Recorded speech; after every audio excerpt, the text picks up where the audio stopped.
technically our impoundments are free flowing to a degree, because on every water change, every water cycle, there's water either coming in or it's able to go out. If we just open this and let a bunch of water come in, and we didn't let it come out, it's kind of like an aquarium without a filter or aeration, and eventually there would be so many fish in here and they are using up all the dissolved oxygen, and that can be a very stressful situation.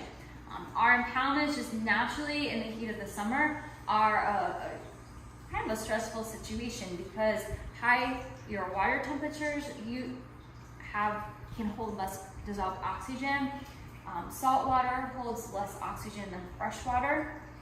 And so, and then if you get a lot of species in here, like a big school of menhaden, then they're gonna swim around and use up all the dissolved oxygen in the water, and that can cause a chain reaction of a fish kill.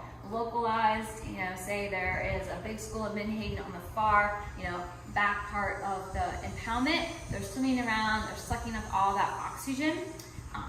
The larger fish, like spot tail in the impoundment, sense this, they come in and they get trapped in that kind of the low oxygen zone, and it kind of creates a domino effect and can be a really stressful situation. So as much as we can, kind of letting the fresh water come in. Mother Nature does it better than anyone with the amount of dissolved oxygen coming in. We monitor the ferry dock along Louise Inlet, and if it's 4 milligrams a liter of dissolved oxygen, we know we're probably not going to get anything better in the impoundment.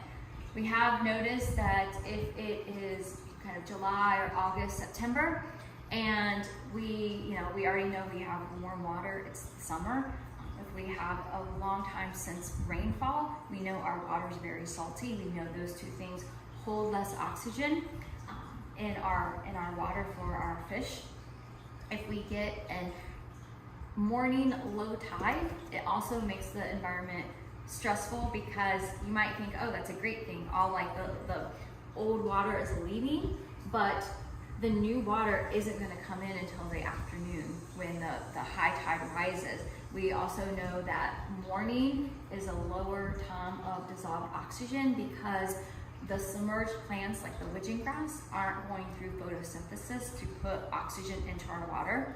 We don't have wind usually in the morning, so wind blowing across the impoundment puts little waves in and can add to the oxygen level as well. So there's a lot of factors going on, the time of year, the tides. Sometimes people will ask me, hey, the water looks really low in the impoundment, what'd you do different? A lot of times I've done nothing different. It's Mother Nature. It has to do with what we're in a spring tide cycle or not, the month of the year, how much rainfall we've got in conjunction with the tide cycle. So there's a lot of factors involved with just the water level in the impoundment, and then how the gates are set or the stop logs to provide the best habitat that we can in our human-made environment.